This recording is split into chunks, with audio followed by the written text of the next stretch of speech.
BJP party మాత్రమే దానికి గ్రామ అభివృద్ధి కొరకు కట్టుబడి ఉన్నది. ఈరోజు గ్రామాలకు గ్రామ పంచాయతీలకు ఇంతో అంత వస్తే అది బీజేపీ వల్లనే, అది నరేంద్ర మోడీ వల్లనే. పాతోడు ఏం చేసిండు, లాక్ వేసేసిండు. నరేంద్ర మోడీ పైసలు పంపిస్తే సర్పంచ్లకు లాకే తాళం వేసిండు.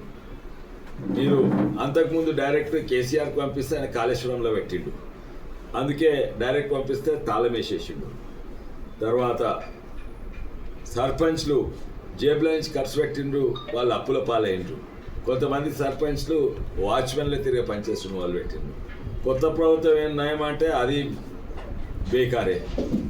ఎప్పుడు పోయిన సంవత్సరం ఫిబ్రవరి అయ్యే ఎలక్షన్స్ ఎగ్గొట్టి వాళ్ళకి రాజకీయంగా అనుకూలం వాతావరణం కూడా చూసి చేద్దామని డీలే చేస్తూ ఉన్నారు. ఇంతలో 3,000 కోట్లు పోయినాయి.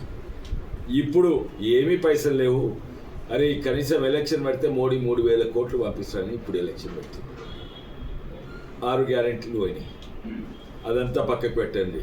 ఇప్పుడు బీజేపీ కార్యకర్తలు, బీజేపీ నాయకులు గ్రామ అభివృద్ధి కొరకు ఉన్నారు. వాళ్ళను గెలిపియండి. గ్రామ అభివృద్ధి కొరకు నేను ఎంటుంటా. నేను నా వంతు మా సర్పంచ్ గెలిపియండి. నేను 10 లక్షలు ఎంపీ ల్యాడ్స్ ఇస్తాను.